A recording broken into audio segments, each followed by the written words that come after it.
All right, we didn't get to 18, 19, 20, one of our classes today, so here's a video of those three problems. First one, 18 says divide using synthetic division. I'm going to put a 2 in the box because it says x minus 2. Watch out for your zeros here. I'm missing an x cubed. I'm also missing an x to the first power. Don't forget to put your zeros there. So start off bringing the 2 down, multiply by what's in the box. That's 4.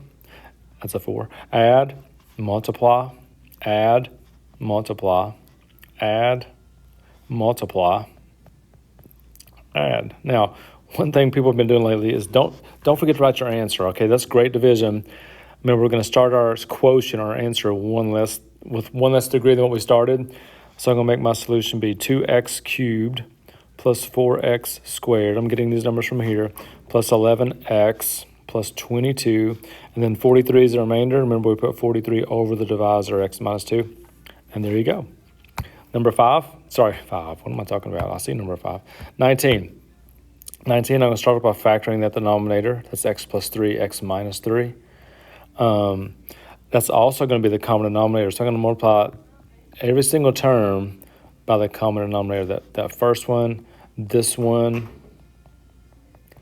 and also the third one. So the first term, the x minus 3's would cancel. Don't forget your top number here. Do the top number times what's left. So 5 times x plus 3.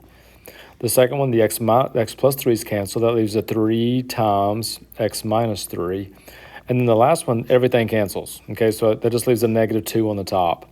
So now it becomes pretty easy. I'm going to distribute the 5. I'm going to distribute the negative 3. It's going to equal negative 2. All right, so I'm going to combine my x's, 2x, 15 and 9 is 24. So I'm going to move the 24 over and then divide by 2. So I get negative 13. Now, I'm circling negative 13 only because if I look back up here, the two things I could not have for an answer, I could not have a positive 3 or negative 3 because those would make the denominator 0. So you do have to kind of look back and make sure you didn't get an extraneous solution, meaning it doesn't make the bottom 0. All right, number 20, the last one. I'll be honest, this one scares me more than anything else on the test. Don't forget square, multiply, double, square. So I'm squaring the 2. Now here it goes. If I multiply those two together, I get negative 14i. If you double negative 14i, you get negative 28i. And this is the part that gets me every time, or gets people. If I square a negative 7i, first off, you square a negative number, it becomes positive. If you square 7, it's 49. If you square I, it's I squared. Don't forget, I, anytime you see I squared, it's negative 1. So what that really is, the negative 1, which is really I squared.